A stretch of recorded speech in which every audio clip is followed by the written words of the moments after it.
जय श्री कृष्णा दोस्तों। आशा करती हूँ श्रीमन नारायण की कृपा से आप सभी कुशल से होंगे।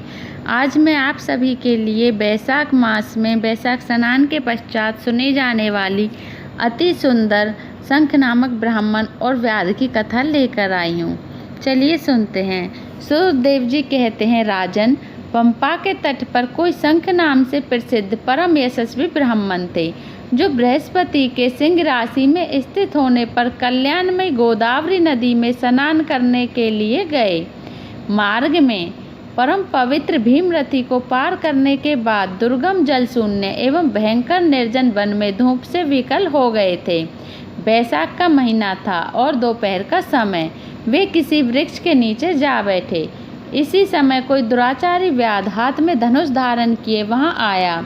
ब्राह्मण के दर्शन से उसकी बुद्धि पवित्र हो गई और वह इस प्रकार बोला, मुने, मैं अत्यंत दुर्बुद्धि एवं पापी हूँ। मेरे ऊपर आपने बड़ी कृपा की है, क्योंकि साधु महात्मा स्वभाव से ही दयालु होते हैं।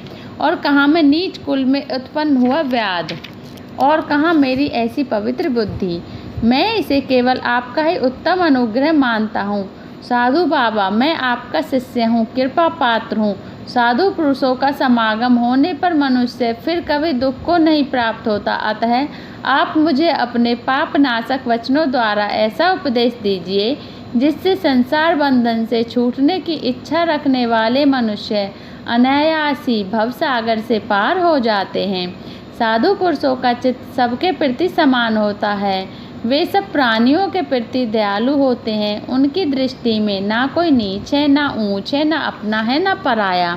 मनुष्य संतप्त होकर जब जब गुरुजनों से उपाय पूछता है, तब तब वे उसे संसार बंधन से छुड़ाने वाले ज्ञान का उपदेश करते हैं। जैसे गंगा जी मनुष्यों के पाप का नाश करने वाली है, उसी प्रकार मूढ़ जनों का उद्धार करना साधु पुरुषों का स्वभाव ही माना गया है।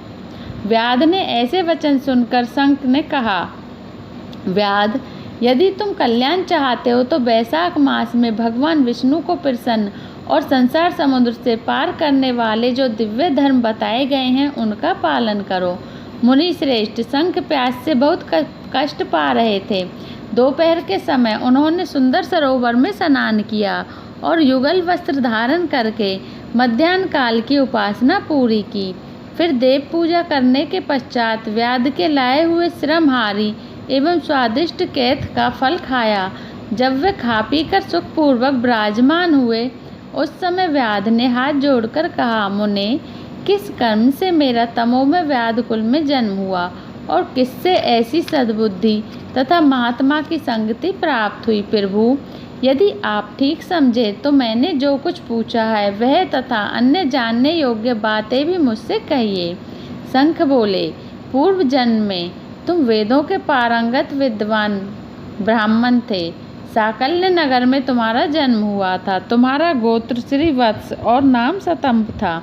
उस समय तुम बड़े तेजस्वी समझे जाते थे, किंतु आगे चलकर किसी वैश्या में तुम्हारी आसक्ति हो गई। उसके संग दोष से तुमने नित्य कर्मों को त्याग दिया और शूद्र की भांति घर आकर रहने लगे। यद्यपि तुम सदाचार शून्य, दुष्ट तथा धर्म कर्मों के त्यागी थे, तो भी उस समय तुम्हारी ब्राह्मणी पत्नी कांतिमती ने वैश्या सहित तुम्हारी सेवा की। वह सदा तुम्हारा प्रिय करने में लगी रहती थी।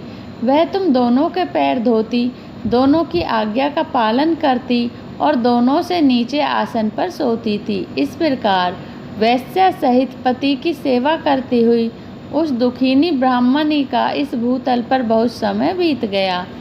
एक दिन उसके पति ने मूली सहित उड़द खाया और तुल्य मिश्रित निष्पाप भक्षण किया। उस अपथ्य भोजन से उसका मुंह पेट चलने लगा और उसे बड़ा भयंकर भगंदर रोग हो गया। वह उस रोग से दिन रात जलने लगा। जब तक घर में धन रहा तब तक वैश्या भी वहाँ टिकी रही। उसका सारा धन लेकर पीछे उसने उसका घर छोड़ दिया। वैश्या तो क्रूर और निर्दयी होती ही हैं। उसे छोड़कर दूसरे के पास चली आई। तब वह ब्राह्मण रोग से व्याकुल चित हो रोता हुआ अपनी स्त्री से बोला, देवी, मैं वैश्या के प्रति आसक्त और अत्यंत निष्ठुर मनुष्य हूँ। मेरी रक्षा करो। सुंदरी, तुम परम पवित्र हो। मैंने तुम्हारा कुछ भी उपकार नहीं किया। कल्याणी, जो पापी एवं निंदित मनुष्य अपनी विनीत पत्नी का आदर नहीं करता, वह 15 जन्मों तक निपुंसक होता है। महाभागे, दिन रात साधु पुरुष उसकी निंदा करते हैं। तुम साध्वी और पतिव्रता हो। मैं तुम्हारा अनादर करके पाप योनि में गिरूंगा। तुम्हारा अनादर करने से जो तुम्हारे मन में क्रोध हुआ होगा, उससे मैं दग्ध हो चुका हूँ। इस प्रकार अनुताप युक्त वचन कहते हुए पति से वह पतिव्रता हाथ जोड़कर बोली, प्राणनाथ, आप मेरे प्रति किए हुए व्यवहार को लेकर दुख ना माने, लज्जा का अनुभव ना करें। मेरा आपके ऊपर तनिक भी क्रोध नहीं है, जिससे आप अपनों को दग्ध हुआ बतलाते हैं। पूर्व जन्म में किए हुए पाप ही इस जन्म में दुख रूप होकर आते हैं। जो उन दुखों को धैर्य पूर्वक सहन करती है, वही स्त्री साध्वी मानी जाती है और वही पुरुष श्रेष्ठ माना जाता है। वह उत्तम वर्ण वाली स्त्री अपने पिता और भाइयों से धन मांग कर लाई और उसी से पति का पालन करने लगी। उसने अपने स्वामी को साक्षात क्षीर सागर निवासी विष्णु ही माना।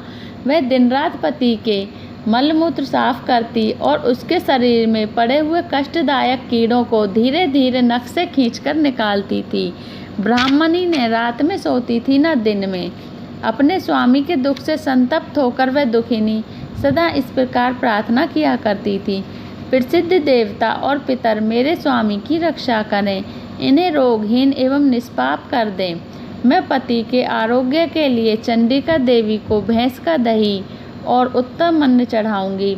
महात्मा गणेश जी की प्रसन्नता के लिए मोदक बनवाऊंगी। 10 शनिवारों को उपवास करूंगी तथा मीठा और घी नहीं खाऊंगी। मेरे पति रोगहीन होकर 100 वर्ष जीवें। इस प्रकार वह देवी प्रतिदिन देवताओं से प्रार्थना करती थी।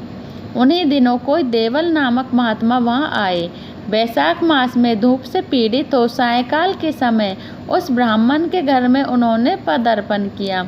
ब्राह्मणी ने महात्मा के चरण धोकर उस जल को मस्तक पर चढ़ाया और धूप से कष्ट पाए हुए महात्मा को पीने के लिए शरबत दिया। प्रातःकाल सूर्य उदय होने पर मुनि जैसे आए थे वैसे चले गए। तदंतर थोड़े ही समय में उस ब्राह्मण को सन्निपात हो गया। ब्राह्मणी सौंठ, मिर्च और पीपल लेकर जब उसके मुंह में डालने लगी, तब उसने पत्नी की उंगली काट ली और उसके दोनों दांत सहसा सट गए और ब्राह्मणी की उंगली का वह कोमल खंड उसके मुंह में ही रह गया। उंगली काटकर उस वैश्या का ही चिंतन करता हुआ वह ब्राह्मण मर गया। तब उसकी पत्नी कांतिमती ने कंगन बेचकर बहुत सा ईंधन खरीदा और चिता बनाकर वह साध्वी पति के साथ उसमें जा बैठी। उसने पति के रोगी शरीर का गाढ़ आलिंगन करके उसके साथ अपने आप को भी चिता में जला दिया। शरीर त्याग कर वह सहसा भगवान विष्णु के धाम में चली गई। उसने वैशाख मास में जो देवल मुनि को शरबत पिलाया और उनके चरण उदक को शीश पर चढ़ाया था, इससे उसको योगी गम्य परम पद की प्राप्ति हुई। तुमने अंतकाल में वैश्या का चिंतन करते हुए शरीर त्याग किया था, इसलिए इस घोर व्याधि के शरीर में आए हो और हिंसा में आसक्त हो, सबको उद्वेग में डाला करते हो। तुमने वैशाख मास में मुनि को शरबत देने के लिए ब्राह्मणी को अनुमति दी थी। उसी पुण्य से आज व्याध होने पर भी तुम्हें सब सुखों के एकमात्र साधन धन विषयक प्रश्न पूछने के लिए उत्तम बुद्धि प्राप्त हुई है। तुमने जो सब पापों को हरने वाले मुनि के चरण उदक को सिर पर धारण किया था, उसी का यह फल है कि वन में तुम्हें मेरा संग मिला है। यदि आपको मेरी कथा अच्छी लगी हो तो कृपया मुझे एक लाइक दे देना। जय श्री कृष्णा। हर हर महादेव।